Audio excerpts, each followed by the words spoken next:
हाँ जी बच्चे, कि कल मैंने आपको इकोनॉमी क्या होती है इसकी डेफिनेशन बताई थी कि what is the meaning of economy.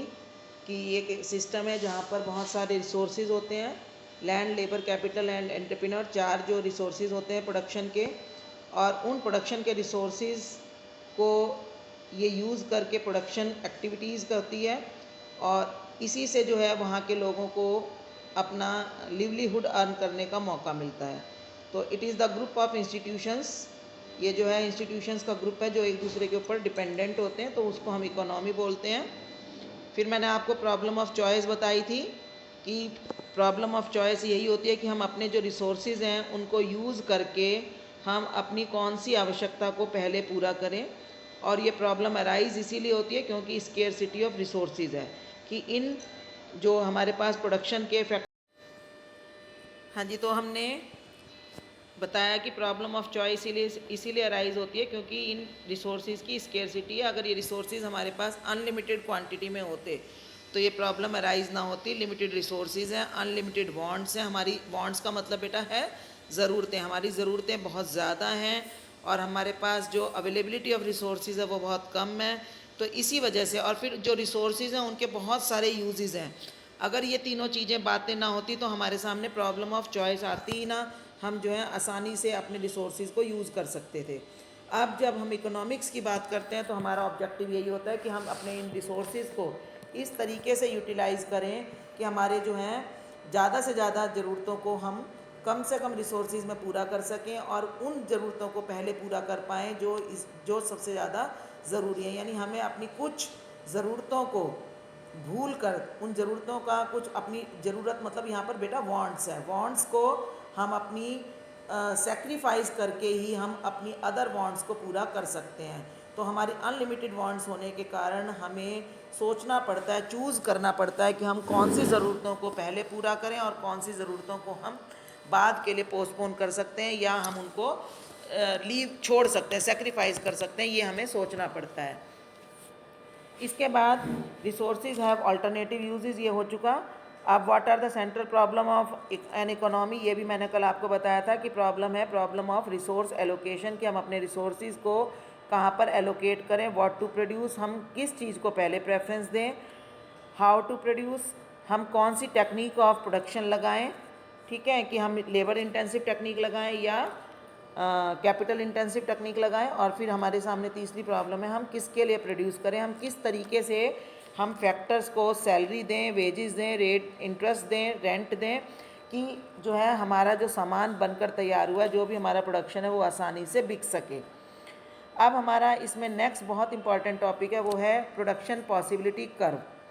Production possibility curve, PPC, इसको नॉर्मल लैंग्वेज, इसको एक शॉर्ट लैंग्वेज में इसको पीपीसी बोला जाता है, प्रोडक्शन पॉसिबिलिटी कर्व।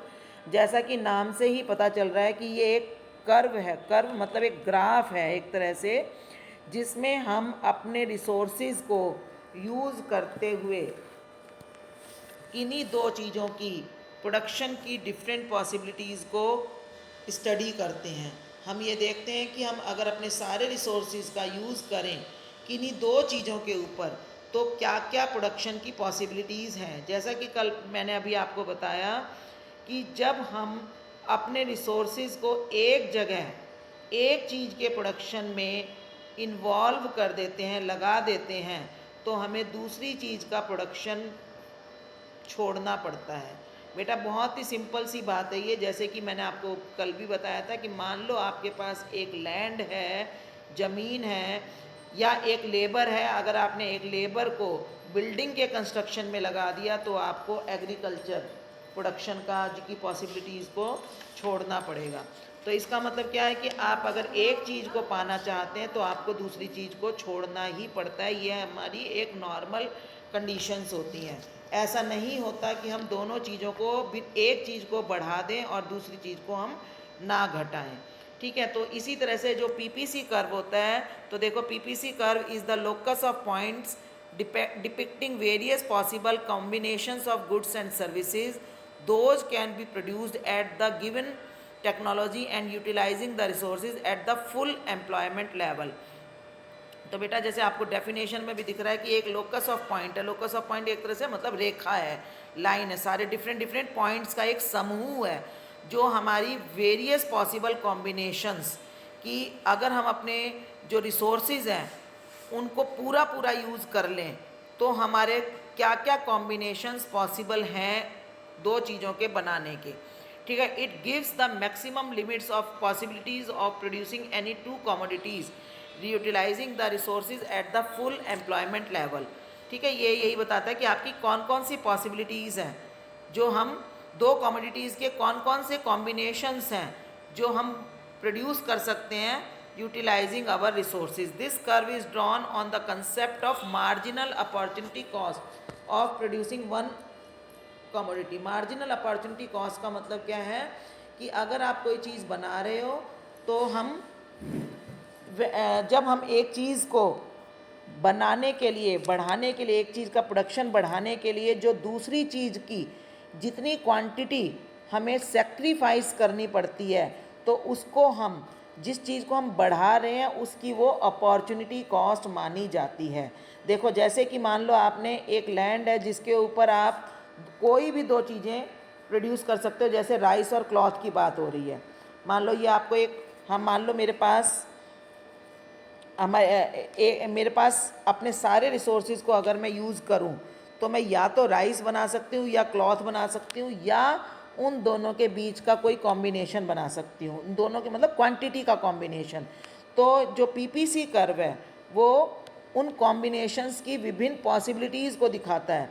और अगर आप एक चीज़ की क्वांटिटी को बढ़ाते हो तो आपको, क्योंकि सारे रिसोर्सेज एक चीज़ में लगे हुए हैं, तो अगर आप दूसरे चीज़ को बढ़ाना चाहते हो तो आपको जो है पहले प्रोडक्ट की क्वांटिटी को घटाना पड़ेगा। तो देखो आप ये इसको इस टेबल से समझ सकते हैं। देखिए सपोज़ हमारे पास जो रिसोर्सेज हैं उनको हम पूरा यूटिलाइज़ करें और पूरा यूटिलाइज़ करके हमने सोचा कि चलिए हम राइस बिल्कुल नहीं बनाते, हम तो केवल क्लॉथ प्रोड्यूस करेंगे। ठीक है बेटा, क्लॉथ प्रोड्यूस करेंगे इसका मतलब क्या है कि हमारा एक कॉम्बिनेशन हो गया कि 0 quintal of rice and 10 metres of cloth. ठीक है, 0 kilogram of rice and 10 metre of cloth, कि हम चलो सारी चीज़ों को अगर हम केवल क्लॉथ बनाने में यूज़ करें तो हम मैक्सिमम 10 मीटर क्लॉथ बना सकते हैं। तो ये एक कॉम्बिनेशन हो गया।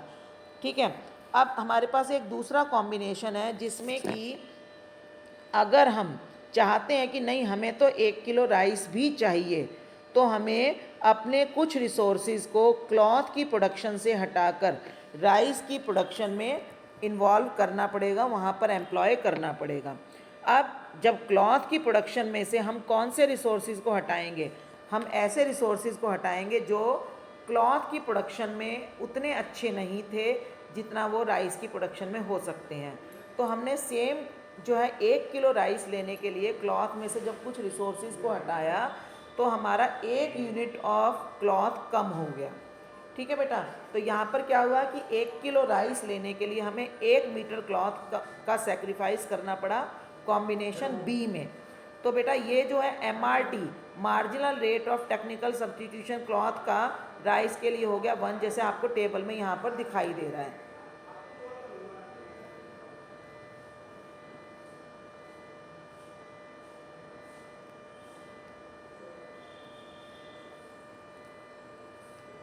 ठीक है, ये आपको जो दिखाई दे रहा है ये आपको 1 मीटर क्लॉथ दिखाई दे रहा है जो हमें सेक्रीफाइस करना पड़ा to gain 1 kilogram of rice. अब हम कहते हैं कि नहीं हमें एक और कॉम्बिनेशन चाहिए जिसमें हमने कहा नहीं हमें चावल 1 किलो नहीं 2 किलो चाहिए, यानी आप 1 किलोग्राम राइस का जो प्रोडक्शन है वो इंक्रीज़ करना चाहते हो। तो अब आपको क्योंकि सारे जो रिसोर्सेज हैं वो तो फुली एम्प्लॉयड है, हमारे पास कोई एक्स्ट्रा तो कुछ बचा हुआ है नहीं, तो हमें वहीं से क्लॉथ में से कुछ लोगों को हटाना पड़ेगा, कुछ फैक्टर्स ऑफ प्रोडक्शन को, लैंड को, लेबर को, कैपिटल को क्लॉथ में से हटाकर हमें राइस के प्रोडक्शन के लिए लगाना पड़ेगा। समझ रहे हो मेरी बात इसमें कि आपने क्योंकि सारे रिसोर्सेज को जो भी जितनी भी हमारे पास लैंड थी, जितनी भी कैपिटल थी, जितने भी लेबर थे उनको क्लॉथ में लगा रखा था, कपड़े के प्रोडक्शन के लिए लगा रखा था।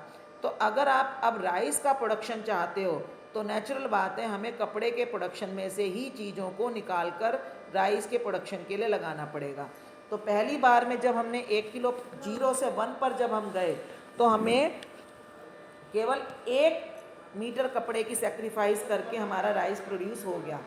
लेकिन हमने जब दूसरा कॉम्बिनेशन देखा, हमने राइस की क्वांटिटी को बढ़ाया, हमने 1 किलोग्राम से अगर 2 किलोग्राम राइस किया तो आपने देखो हमारा क्लॉथ घटकर 9 मीटर से घटकर केवल 7 मीटर रह गया। यानी कि अब आपको अगर सी कॉम्बिनेशन पर राइस का प्रोडक्शन करना है तो आपको क्लॉथ 2 मीटर घटाना पड़ा। यानी सेम 1 किलोग्राम के लिए जहाँ पहले आपने केवल 1 मीटर क्लॉथ को सेक्रीफाइस किया था, यहाँ पर क्या हो रहा है कि अगली बार आपको 1 किलो अगर राइस बढ़ाना है तो आपको 2 मीटर क्लॉथ का सेक्रीफाइस करना पड़ रहा है। यानी कि आपका जो मार्जिनल अपॉर्चुनिटी कॉस्ट है वो बढ़ती जा रही है। वो क्यों बढ़ रही है? उसका कारण बेटा यही है कि हमने जब क्लॉथ की प्रोडक्शन से रिसोर्सेज को हटाना शुरू किया तो हमने सबसे पहले मोस्ट इनएफिशिएंट रिसोर्स को हटाया। जब वो रिसोर्स यूज़ हो गया तो अगली बार फिर जब हमें राइस को बढ़ाना पड़ा तो हमें थोड़ा सा जो बेटर रिसोर्स था, जो क्लॉथ को थोड़ा अच्छा ज़्यादा प्रोड्यूस कर रहा था, उसको हटाना पड़ा। तो उसके हटते ही क्लॉथ की 2 मीटर की प्रोडक्शन, कपड़े की 2 मीटर की प्रोडक्शन घट गई और उसके बदले में हमें केवल 1 किलो राइस मिला। अब मान लो हम ऐसे सी से डी पर जाते हैं तो सी से डी एक और कॉम्बिनेशन है। इसमें आपने देखा फिर हमने 1 किलो और राइस बढ़ाने की कोशिश की। तो अगर हमने 1 किलो और राइस बढ़ाना है तो हमारा जो कपड़े का जो प्रोडक्शन है वो 7 मीटर से घटकर 4 मीटर रह जाएगा। 4 मीटर यानी अब की बार हमें 1 किलो और अगर राइस लेना है तो हमारा जो कपड़े का प्रोडक्शन है वो 3 मीटर कपड़े का प्रोडक्शन हमें सेक्रीफाइस करना पड़ेगा, तब जाकर हमारा 1 किलो राइस प्रोड्यूस हो पाएगा। तो इसको हम बोलते हैं मार्जिनल रेट ऑफ जो मार्जिनल अपॉर्चुनिटी कॉस्ट या marginal rate of technical substitutions. ठीक है, ये अभी मैं इसका आगे का करवाती हूँ।